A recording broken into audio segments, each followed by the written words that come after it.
Well, hello everybody, and hello Chad. How was your week this week, Chad? Weird. Weird? Weird. You had a weird week? I'm having a weird week. Okay. So I keep like logging in or going to these meetings that like are really short, but really cool big things are happening in. Yeah. I mean, and you don't take any time on those things because the meeting is just like over before you know it. So. Yeah. Yeah, it's just weird. Yeah. Just weird. Well, my week was decent. I would say somewhat a little bit more stressful. This weather is holding me down, Chad. Well, Lance, you are not used to having snow stay on the ground for a couple of weeks at a time. And then rain on top of the snow, and now slush and mud and everything else in between. Yeah. Yeah, it makes everything just a little bit more difficult. Yeah, well, yeah. Yeah. So I can't complain, but like I said last week, I am a person that loves spring, that loves fall, that loves summer, but about this time of winter, I'm done. Yep, and I'll admit I'm kind of tired of wearing two pairs of socks and deciding which days I should wear the boots because they kind of rub on the back of my heel and it's annoying. So I'm getting tired of it too, but we'll get rid of it eventually. I seen somewhere less than 2 months until spring. Yeah, and you do know, Lance, that come July or August, you and I are going to be sitting here complaining about how hot it is. I promise I'll try not to, honestly. I mean, it's going to happen. We know this. Yes, that's true. We do live in Kansas, folks, and if it's not that, I don't hear a lot of people complain about it being windy unless it's really, really windy on a really hot or cold day. Yeah. One of them things. But Chad said something to me a while back when we were getting into this time of year and having the program come full circle and come up on a year. You mentioned that sometimes news and things that are going on hit a little bit of a dry spell in January. January is usually rough. Yeah, it really is. We put just all this energy into end of the year and Christmas and then January hits and all of us just get real lethargic. Yeah. And that's just and there's a couple of time periods where that we go through this. The other one will be coming up here in a couple months. The end of May, beginning of June, usually is kind of a tough spot too. Because we put a ton of energy into the end of school and graduation. Yeah, so we have a lag, and yeah, and then we just all kind of yeah. I have not released it yet, but I want to tell the audience that there's an interview coming out that I did with the CEO of Hillsboro Industries. Wonderful. So that'll be out this week. That you can look at that if you want to. If you're having a lull like we're having a lull, and there's not a lot going on, we'll pick up the phone or pick up your device and search up Harvey County Talk on YouTube. If you're listening on Facebook or Instagram or whatever right now, and just scroll through and see some of the stuff that we've done over the course of the year, because to catch up and to see. But this coming up interview, I'm just telling you, Chad, it's a good one. Cool. Yeah. I'm gonna have some coming to the Kansas website here over the course of the next 4 or 5 weeks as well, that I'm pretty excited about. It's just a new initiative that we're doing. 5 questions. That's what we're calling it. 5 questions. And I've got five people who have been contacted, 3 who have been confirmed. Cool. And 2 who have been scheduled, and we're going to get started on that, and it's going to be pretty cool. Yeah. But like you, I'm not telling anybody who people are just yet. No, you got to make sure you do the interview first, get it recorded, and get it out before you. I've learned from past experience that not all things digital work the way you want them to. That is correct. I literally have somebody that I desperately, and you know who you're talking about, but I had him come on. And there's been a huge thing that has happened. I brought him on during the fundraising period of the project that he was really heading up. And, well, it's pretty much done now. And I had him out here on 2 different occasions, Chad.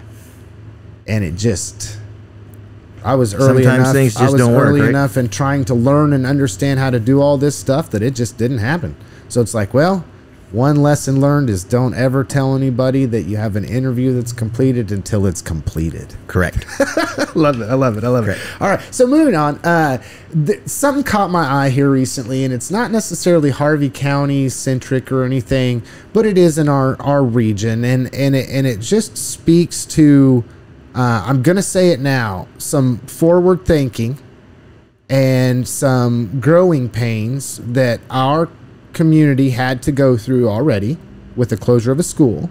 But if you've been watching the news that services the Wichita metro area, which is about all the news you can get at the time unless you're reading a local paper like the Kansan, is that the Wichita public school system is now looking at closing quite a bit of schools, not even with the intent to reopen. I mean, they're going to close some schools and sell some schools and consolidate these this USD specifically for the same exact reasons that we had to see the closure of Walton.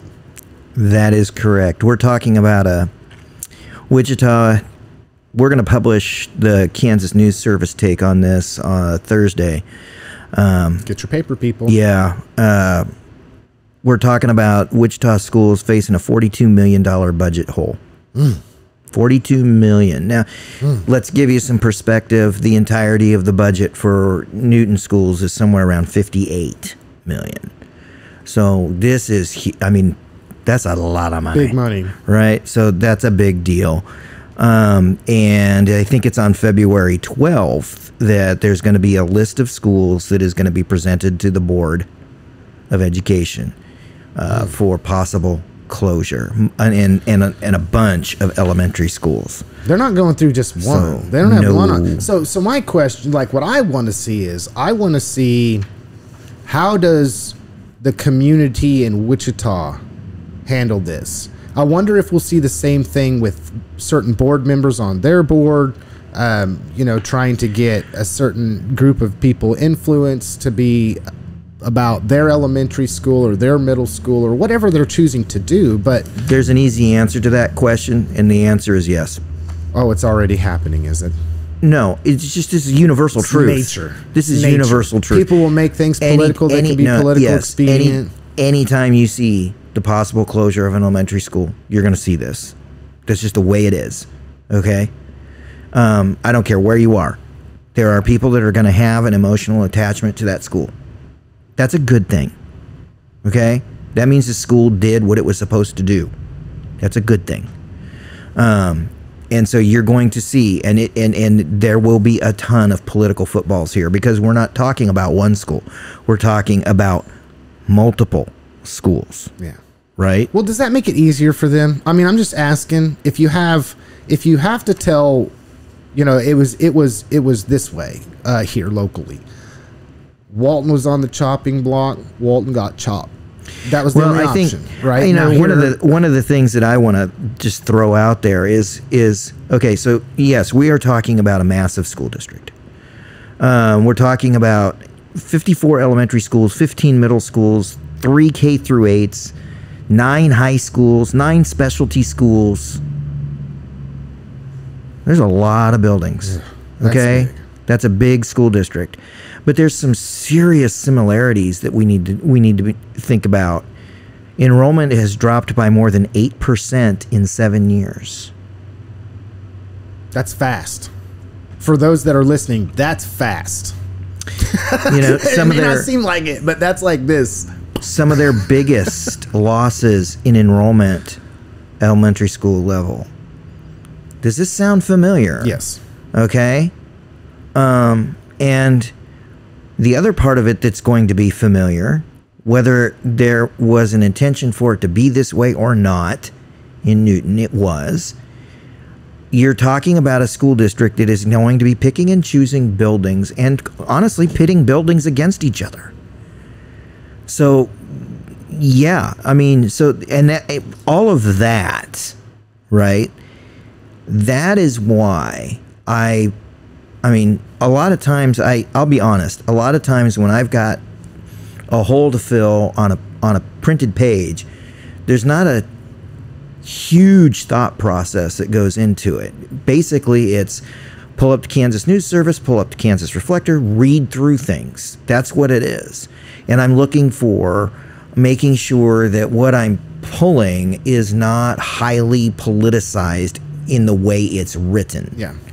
Okay? And I'm not going to point fingers. I'm just going to tell you that can be a lot more difficult than you think. Mm-hmm. Right? Both of those organizations do great work. Well, and it is true that when you're writing for a mass audience of any kind, or in journalism, or what you're doing, people who write tend to put a little bit of emotion into their writing. It's very difficult not to. Right? It's very difficult not to. And level. I try at times. And again, I'm not mentioning anybody specific, but of those two services those two online publications that I mentioned, there is one that does routinely get very political with what they're doing. Okay? That's just the end. So that's what I read for. When I pulled this up today, I was like, dude, this is an important story for us. This is an important story for our community. We just went through this. Okay? And one of the things that I'm hoping will happen is it will drive home some things.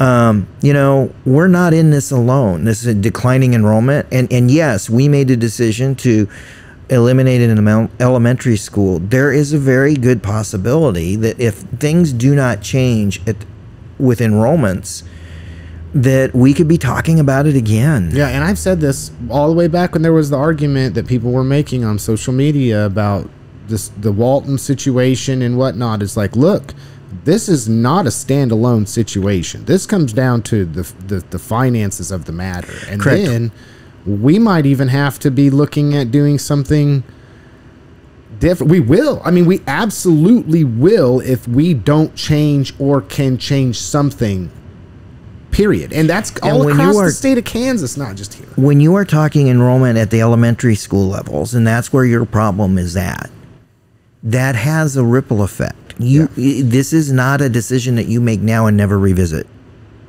We're going to have to be looking at this again. Wichita is going to have to be looking at all levels of their schools. We, at some point, are going to be forced to look at all levels of our school. All of them. It's just a reality. But it goes so much deeper. It's a hard reality, but it's a reality. Yes, but for people to really understand that we are gradually having less children. So the infrastructure that was built to support the youth at that time, which is, let's say, my generation or the generation of those baby boomers, that the baby boomers' children, because they were big, and then we have a big one. But now my generation, other generations are not having as many kids. So going into the future, there's just not going to be that many kids. There's not going to be the need for the infrastructure to support that many. So what do you do? So there's two things that I want to put out there right here in response to that statement. One is a quote, and again, I'm getting this from Suzanne Perez from the Kansas News Service. And this is a quote from the CFO of Wichita Schools. We are a district built for 63,000 students. We currently educate 47,000 students and change. So let's apply that.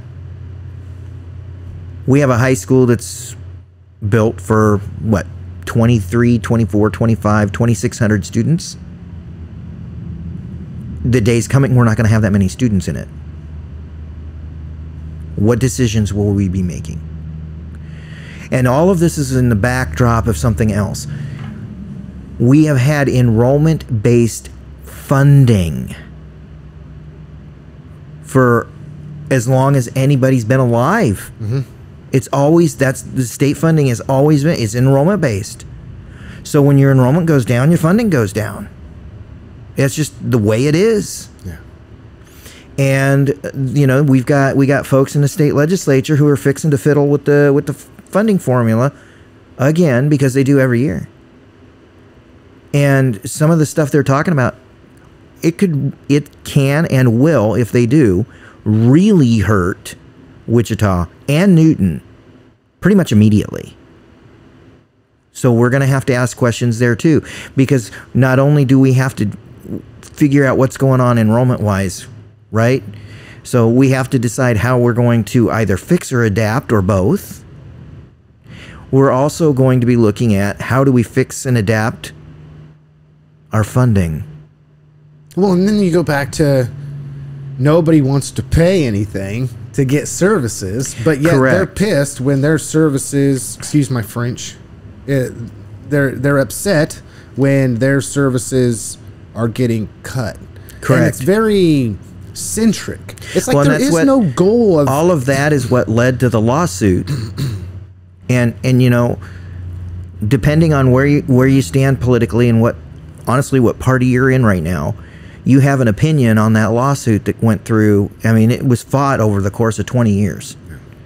And you have, guess what? It started right freaking here in Newton.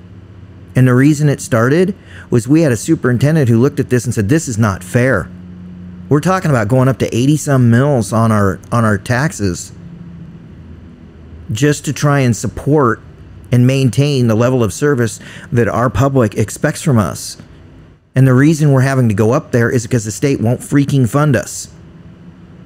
And the state is mandated to give equitable funding. There's one of those buzzwords for some of you folks that want to get upset. Chad's trying to start a war. Yeah, but that's where that lawsuit started. That's where it started. And when the state lost, it's why they lost. And now we're sitting here going, okay, we have enrollment that's shrinking and shrinking and shrinking. How are we going to continue to offer the educational opportunities that that are being demanded by guys like me? I'm the guy on the outside paying my taxes. Well, what'll happen, Chad, is like in any situation, this will create a quagmire that is unable to get fixed at a local level. Right. And all of this will get kicked down to your local level, your school board members, for them to be able to figure out how to unmess the mess. And one of the smartest people I know in education made a statement last year, and he made it to the Newton Board of Education. And people, you got to be paying attention. Here it is. We're smaller, we have to be smaller. Fred Van Rankin. We're smaller, we have to be smaller. Okay? And I'm going to sound like a cold-hearted son of a gun right here, right? But we went through this closure of the school, and then as we're working at closure of the school, it's like, how we got to make sure everybody has a job when they're done. We got to make sure we're smaller. We have to be smaller. I'm sorry. Guess what? My business, we have gone through 30 years of we're smaller. We have to be smaller. Until there's very, very few. Like, what was the Kansas Until there's nothing left. 30 years ago. 30 years ago? Yeah. 50 years ago. Because 30 years ago we started to see, like, technology started. We can just go 20-something, 22, 23 years ago when I walked in the door to be a reporter. We had 7.5 in the newsroom. We had 4 in advertising. We had something like 10 in administrative and the front end of the building, including a publisher. And between full and part-time, we had 6 or 7 in the press room. That's what we had. And like anything else, your company... We have 4 now. Yeah. We're going to be losing 1. We're going to go down to 3. Technically, we're not losing her. She's just being relocated. She's still going to do the job that she's doing. She's just going to be doing it somewhere else. But in the building, we're going to have 3. So think about that. 30 years ago, that's fewer people than were in the advertising department. And see, this is happening everywhere. I didn't want to go small, too deep. We're small. Yes. So, like I said, I'm going to sound really. I'm sounding like a really. I mean, I'm sounding pretty cold-hearted, but it's coming for our high school. It's coming for our middle schools. We have an absolutely huge 8th grade this year.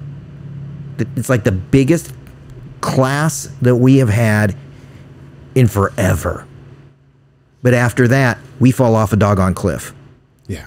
So it is coming quickly.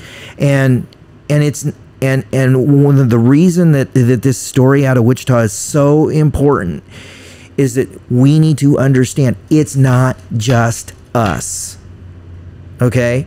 So the fix it is not to run down to Wichita and try and recruit students. They don't have them.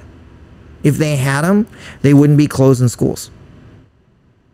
Do I think we need to go to Wichita to recruit students? You better believe we do. Well, and I'm kind of interested on this too, because I want to send a shout out for as hard as this was of a decision that it was for our school board to make. For those that showed leadership and stood there and dealt with everything that people who were being emotional and hurting had to throw at them, and to continue to stay the course. And the realization of that is really forward thinking. I mean, when you're talking about the kind of offset that you're talking about that was written in that article, I'm just going to be critical and say somebody should have thought about what was going on about 10,000 students ago. But I mean, come on now. But, you know, but at the same time, you know, here in Newton, I mean, at the same time, school districts are getting caught in sort of this perfect storm situation, right? Yes. Because, okay, so enrollment has been dropping. And they've been adjusting, and they've been working it out, and they've been adjusting, and they have delayed these types of things about as long as they can. Yeah. All right.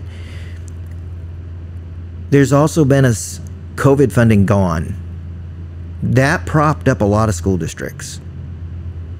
Shrinking enrollment, not shrinking enrollment, doesn't matter. A lot of school districts were getting propped up by that. That's gone now. And the incessant, constant fiddling by our state legislature. I am going to sit here and call out our legislature. You cannot declare war on public education over the course of 30 years and have it not lead to this. Period. I mean, seriously. You're a parent. Do you want to have a kid right now? Who in their right mind wants to have a kid? When we've got a state legislature who has been looking at you as a family and telling you you're worthless and you don't belong and you don't belong here. This has been going on for decades. And I don't care what legislator hears this and gets PO'd. I don't care what legislature walks in to a room and does not want to talk to me because I just said what I said. I'm calling you out. Well, they could also just promise you that they're working on it. And I that have they're doing had what they it. can do. And they know how you feel, Chad. I have had it. I've had it It too, is Chad. everything. It's those mean, dirty old other people that are in the legislature that aren't letting me get the job done that I need to do for you. It is so Chad. ridiculous to try and get your kids onto the can care. It is absolutely ridiculous what you have to go through. Don't start talking about poor people problems, Chad. Now I'm not imagine what talking they've been about doing poor people recently. problems. Now catch what I'm saying. For people that are not on can care, that do not need that service, there is a jaded approach to that. If you want to talk, I mean, we need to do a program on all the things that have changed post-COVID with people and how many hoops they've had to jump through. And well, you get this form saying you got to fill this out, so that I have people reaching out to me. I know I'm experienced this myself. You know what I'm talking about is an all-out war on families and kids. Yeah, it's not poor people problems. Yes, well, okay, all right. Chad, and I've seen it firsthand in juvenile intake as well. I am so fed up with all of that. You can't do that and have it not lead to Wichita going, we got to close a whole bunch of schools. You just can't. And if that's what you wanted, congratulations. Seriously. And I'm pretty sure that we've got people in the legislature that this is exactly what they want. Well, I have a question. Could it be, just saying, could it be a way to look at it in the framework is also that it's not necessarily a war on children. Their children and families are getting caught in the crossfire of two political entities, your legislative governing body and your teachers' unions. And so then these get into war with one another and nothing is ever good.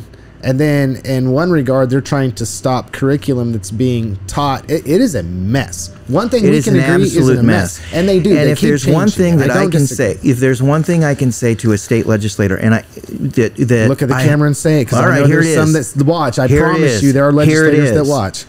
To every member of our state legislature, when it comes to education, read Article 6 of the state constitution and then stay in your lane.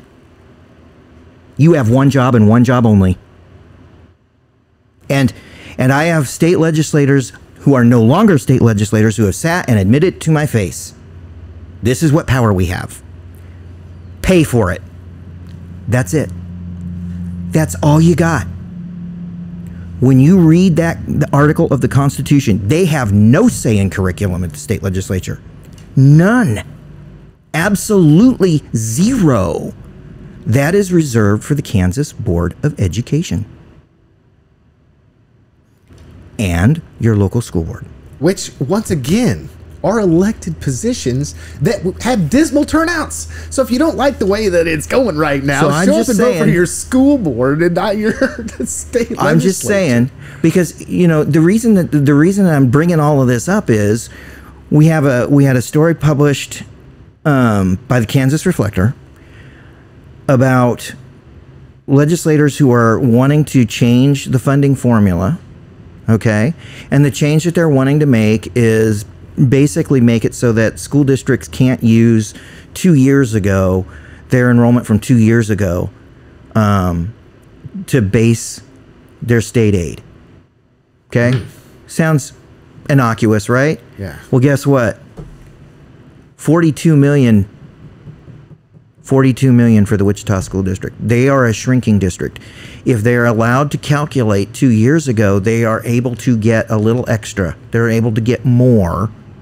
For have a better gradual decline, let's say. You will have a more gradual decline on your funding. It's like, oh no, we got to close the building this year, but next year we might not have to because right.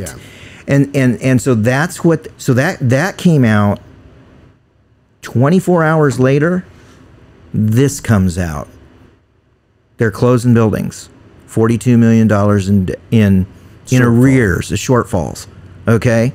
Now, I'm not saying that anything could have really prevented that $42 million, because we have a funding formula that is based on enrollment.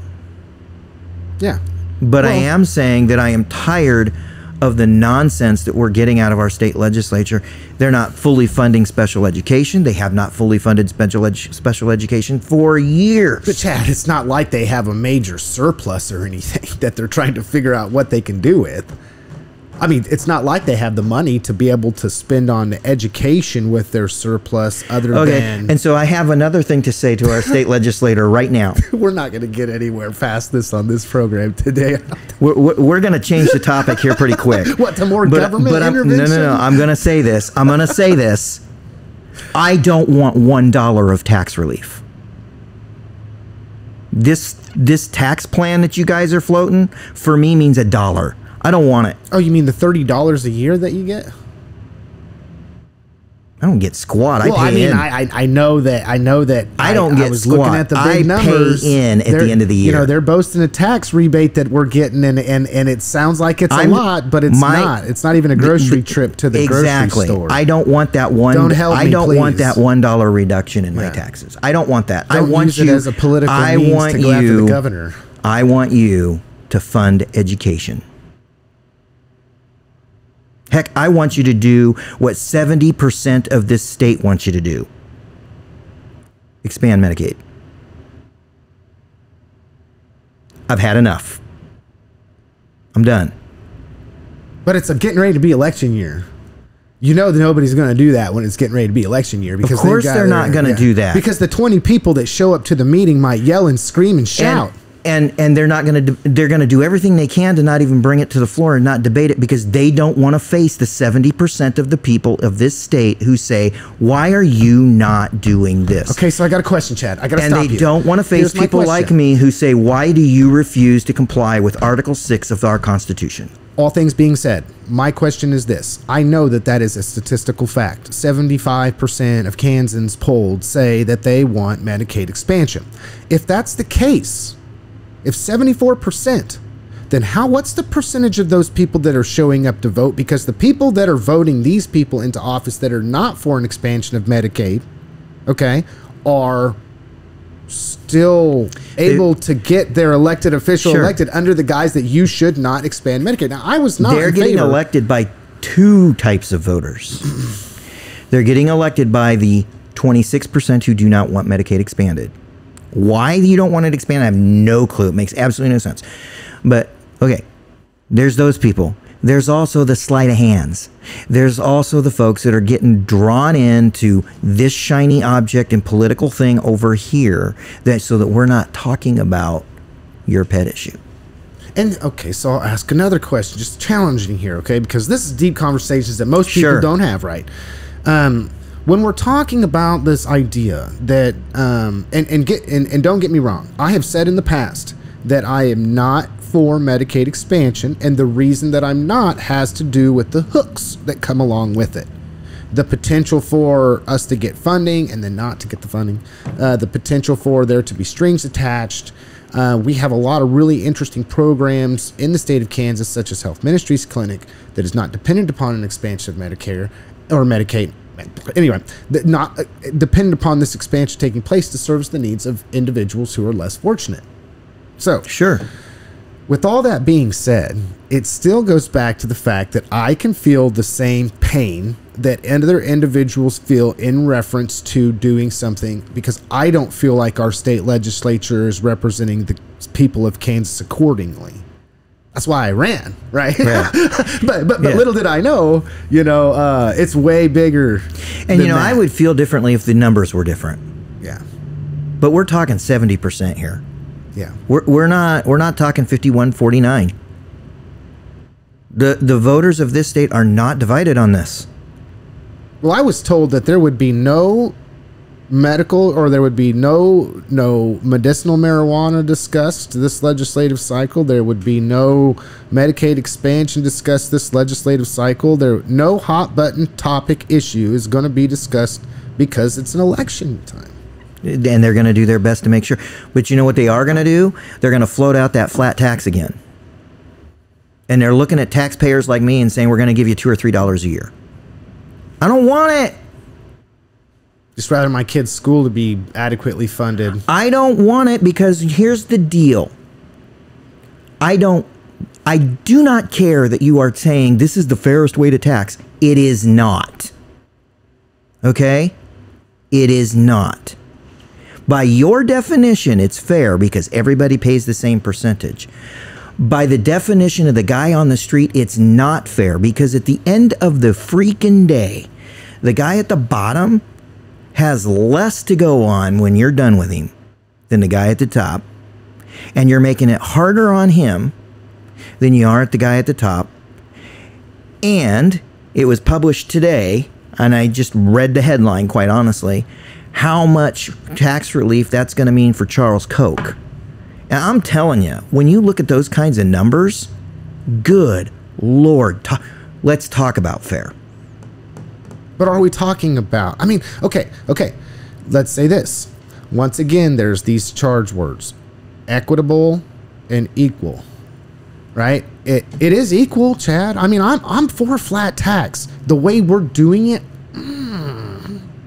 I understand what they're trying to do. The fairest, everybody, the fair, this, that, but the fairest tax has been always, and always will be, if you're gonna have an income tax, is a progressive income tax. And please do not equate that to the buzzword progressive. But you're saying if you make less, you pay less of a percent of your income. If you make more, you pay more of a percentage. No, well, you do. But and the unfortunate circumstance, boy, we're going to get into the weeds. The unfortunate circumstance is people do not understand what a progressive income tax is. Okay?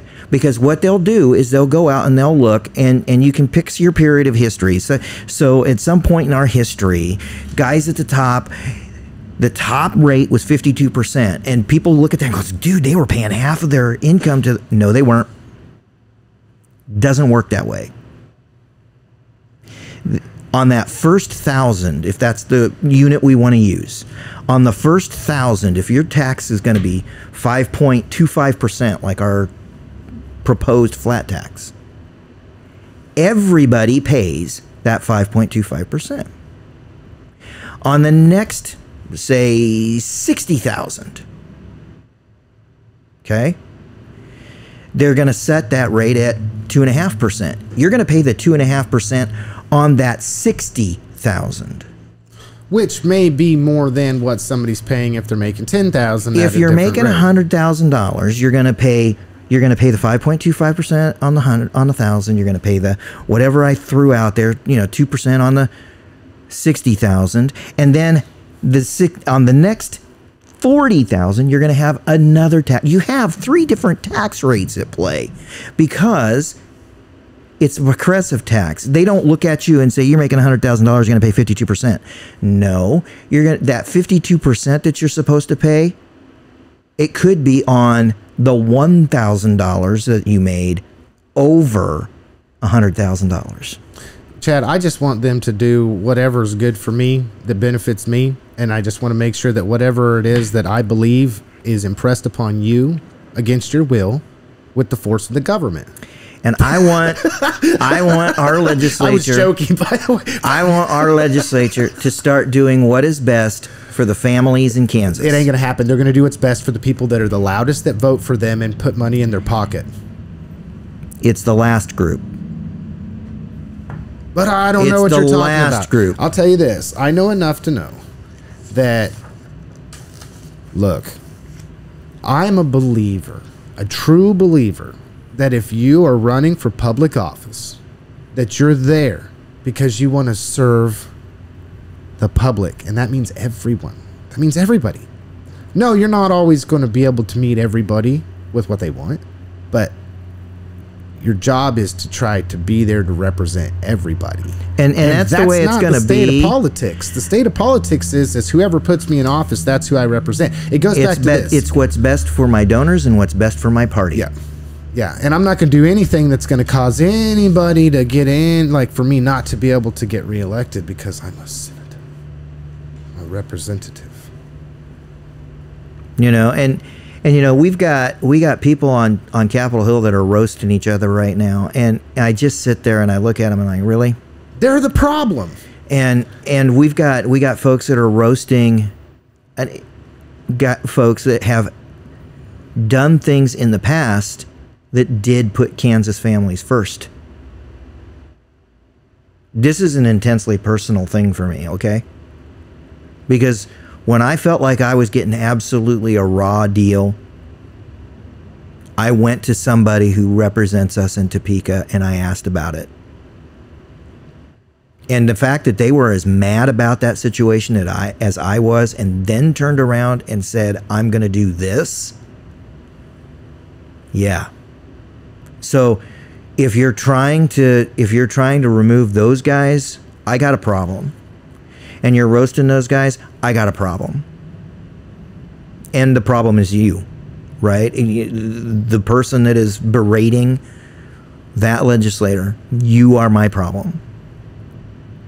All right? Oh, do tell. I'm not going to go any further than that.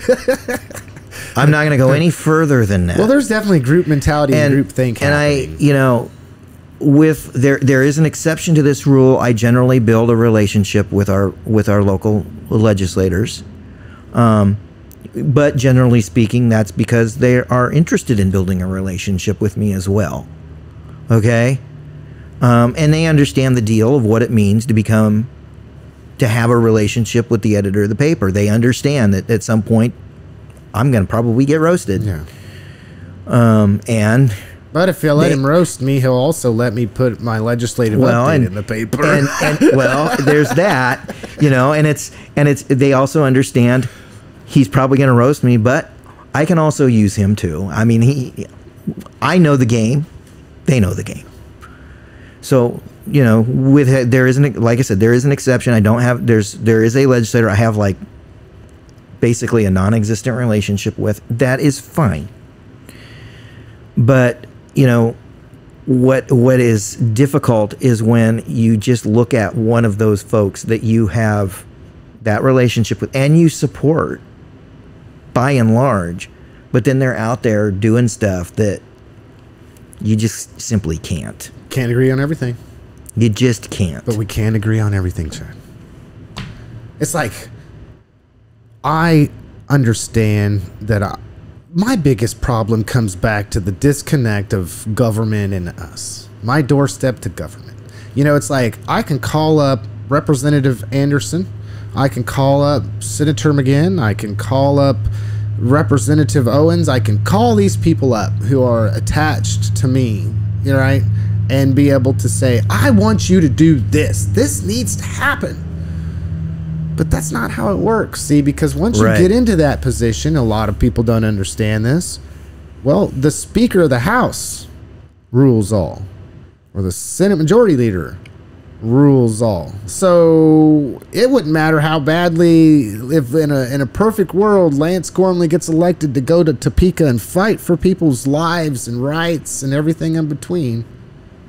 Well, just no matter how badly I want to do something, it doesn't change that this person is the one, and then that person is elected by their constituents. And so then, as we've gotten this, it's almost just like we've duplicated Washington D.C.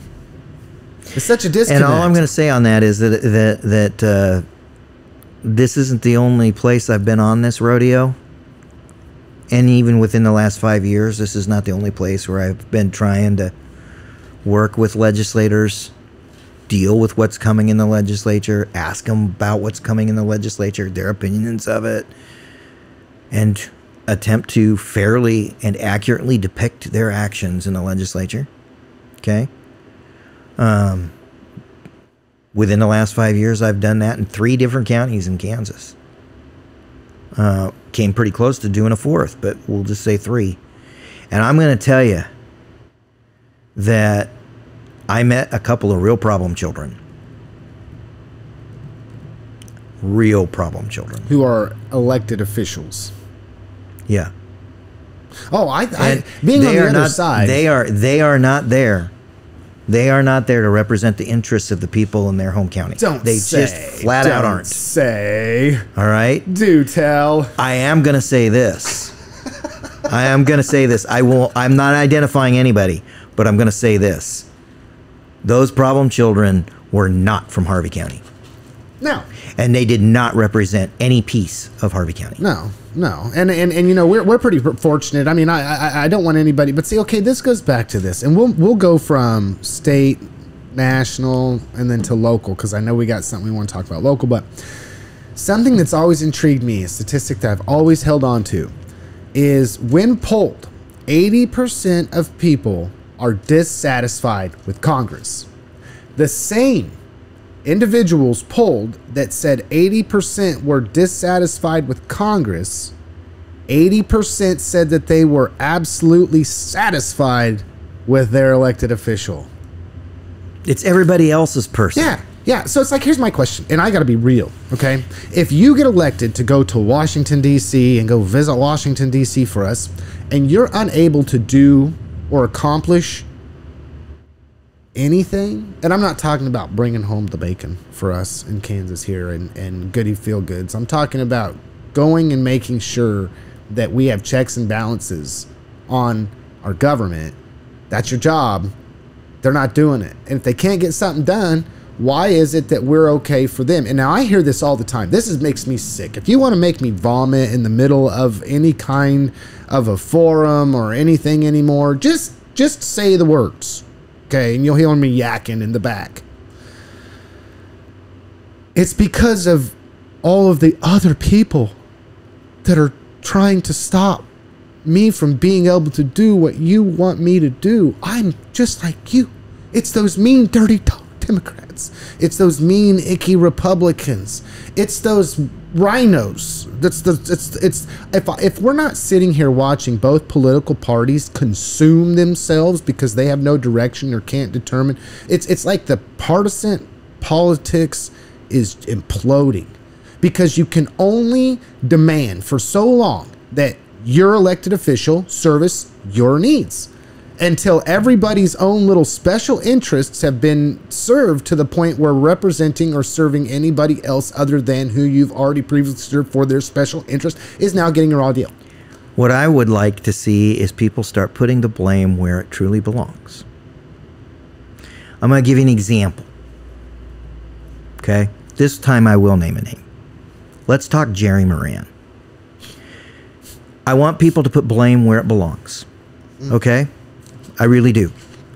So, the reason I bring up Jerry Moran, that man has fought like hell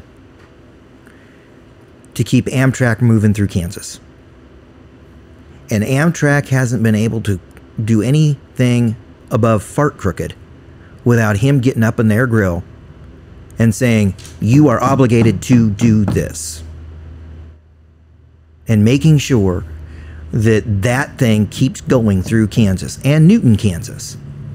He has fought like tooth and nail. And straight up, there's a whole list of reasons why the Southwest Chief still operates every day.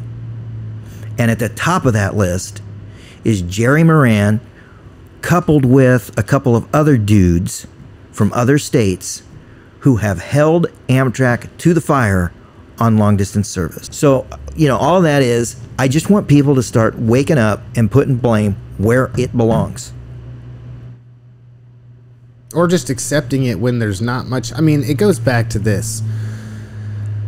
You mentioned something about Moran that I can give an A+ on, but there's other things that I just absolutely don't agree with. Ding.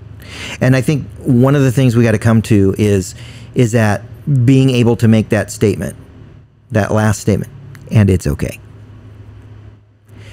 And while I want to say, and it's okay, I'm going to circle back around and I'm going to say to the state legislature, when it comes to families and how you're treating them, it's not okay. It'll never be okay. And every family in this state should be standing up and screaming at you. And again, I'm not going to name names. One of the problem children that I dealt with in another county, dude, it's really not okay. And I'm sick of it. It's really not. Then let's bring it down local, okay? And we're talking about funding and taxes and everything else under the sun. And now it seems to be, and I'll say this to the audience, if your eyes were on the school board, but then they were on the city, or they were on the city and then they were on the school board, I really think who we should be focusing on as community members right now is the county commission, front and center. Because if you haven't been watching what's been going on there recently, you need to. There needs to be a counterbalance, a counterweight, or something that's taking place before our county commission just gets swept away. And our county commission is facing some huge decisions over the course of the next couple of years. Huge. And they have one that is on their plate right now. And when I say huge, I mean $10 million huge. That's a lot of money. I mean, it really is, right? And, we're talking about a county with a population of roughly 34,000 people. And that's a lot of money. This all started because they have to expand district court. There's the state added judges to our district court dockets, which means we need to add a courtroom. And that means that we're going to have to completely reconfigure the district court floor of the county courthouse. If you don't know where that's at, it's at 800 North Main. And it's not built to reconfigure anything. No, it's not. Built concrete, and straight solid. up, it's steel and concrete. It's not the newest of buildings. We're not talking about a spring chicken here. Yeah. And it's a building that's full. It is full. I mean, I know it's been said on this program before by me. Our DMV is doing business out of a hallway. Our courthouse is full. And the only way for us to reconfigure it is to move some stuff out of it. And that's going to mean that there's going to be some inconveniences for some folks. I mean, there just is. So trying to make sure that you don't have to run across town when you're dealing with one department or that department is going to be completely impossible. So they're having to go with what they think is going to create the least amount of inconvenience. And so that got thrown on their plate. It's like, we have to redo that third floor. We just have to. And everything is full. So are we going to be moving things, and what are we going to move? And oh, by the way, where are we going to move them to? And so that's what led to the purchase of the Pine Street building. And now we have gone through a year and a half of space studies and trying to figure out who's going to be where and yada yada. We got all that wrapped up. And now this week, we get the estimate for the cost. And it's $10 million to do those two buildings. And the county commission is now faced with looking at, well, what's the fluff? What's the stuff we can live without? What's the stuff we don't do? Do we really need to expand the parking lot at the county courthouse? Yes. Yeah, please do.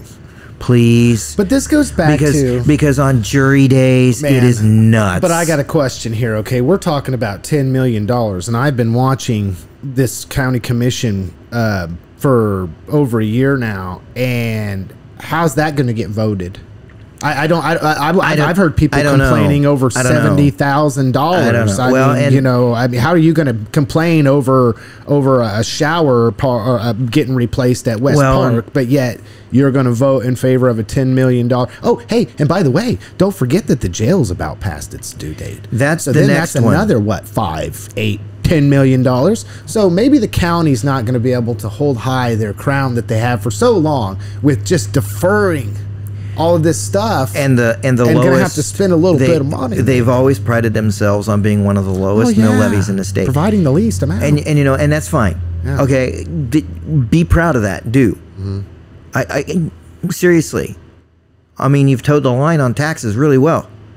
Okay, granted, there's been some accounting tricks that make sure that mill levy doesn't go up. You know, we're just relying on expanded evaluation. I get, although it's the same thing at every one of these governmental agencies. They're all doing that. But at some point, you're going to have to spend some money. And you just hinted at it. Okay. So we have this project. It's $10 million, and it includes, expanding part of the building for the county attorney. And I think I put the numbers. I know I wrote the numbers down, but it's like something like, I don't know. I don't want to misquote anybody or myself on it, so I'm gonna I'm skimming. But there's money for $350,000 for an additional county attorney's area. By the way, it ain't very big. A secure entrance lobby, $455,000. I mean, that's what they're having to do. They're having to go through and go, okay, what can we cut? But we're also wide open right now. But Chad. coming because they've already started the space study. They've already started some of the analysis on it. Coming is a decision on the jail. Yeah. Okay, that's going to be multi-millions. Well, There's another one. There's another one. I mean, close, near and dear to your dad's heart. The county shop. It is literally falling apart. Remember now. It is 80 years old. That was something that was talked about during the race. And everybody, including the person that got elected, was going to solve that problem. Well, to solve that problem, we're going to have to spend some money. Oh, well, we can't do that. Okay. So our county has some huge decisions coming. And I'll be honest, I was a little surprised to see $10 million be the number for those two buildings. There's a part of me that was really surprised by that number. But that's the number.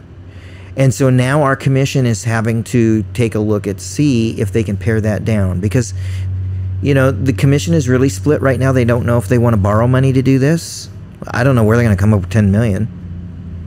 And they don't really want to borrow money. Okay, because they're right. to not want to borrow money. They're talking about, are there pieces of this that we can do and leave other pieces for later? And then you've got other commissioners who are like, well, why would we do that? Because if we, for example, if we don't do the... Got to patchwork it all together. If we don't do the $400,000 entrance, if we don't do that, and again, that's a secure entrance. I mean, be blunt about that. We're not talking about just putting new doors on or a new foyer. We're talking about a secure entrance where you'll have to go through security. If we don't do that now at $455,000 and we decide 5 years from now that we want to do it, how much is it going to be then? Is it going to be 500, 600? It'll be more. It will be more. There is no two ways about it. Not including all the bridges that we're going to have to replace. Ding, which we struggled with a year ago. Yeah. I mean, it's like you got Jim Meyer saying, I need $12 million to do all these. I sure hope that the people... Okay, we got to get down to last word, Chad, because I want to say something too today. Do you want me to say it first and you get the last word? Okay, so here's my last word. It's time to put your big boy pants on.